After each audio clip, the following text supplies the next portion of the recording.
What about the day-to-day functions that people now perform? What will the equivalent be in fourth density? What would a day in the life of an entity in either the service to self or service to other camp be like? Take a fourth density entity in a service to self camp. If sleep or some equivalent rest period is required for the life form, the entity wakes or arises from the bed that had been assigned. His rest may have been refreshing, but most likely not, as factors like comfort are not considered by those in charge, and one must make do with what one can rummage up or wrestle away from another. The task at hand is not subject to confusion or negotiable. If the entity is late to attending to his assigned duties, he is punished.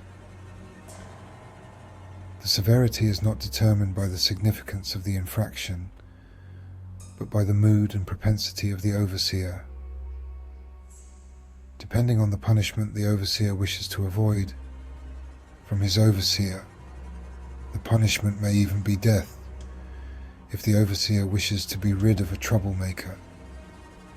The overseer may also torture to the point of disability if the entity being punished is not performing a key task, and the overseer enjoys a power trip. We could continue endlessly, but the reader, we feel sure, gets the drift.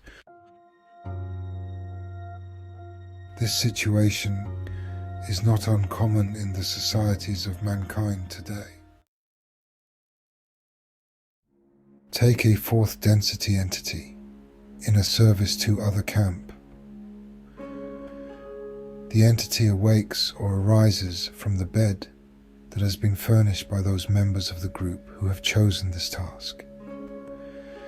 Since the entities providing beds do so with empathy and caring, the beds are as comfortable and the environment as restful as resources allow. Likewise with meals.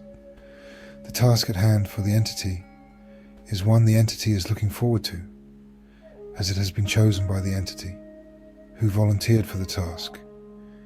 It is even possible that the entity has no task at present, having been granted leave for self-reflection or exploration, and this leave would in all likelihood have been pressed upon the entity rather than a request of the entity. If the entity has volunteered for a task, they are responsible for this, and the others are expecting the commitment to be met come what may. Failure to fulfill the commitment and the resultant injury or discomfort to the group would lay upon the conscience of the entity, and it is this knowledge that creates dedication to the task at hand. We could continue endlessly, but the reader also recognizes this environment, if only from his dreams. It is a goal of many, which could be fulfilled if only the scoundrels were not always making this lifestyle impossible.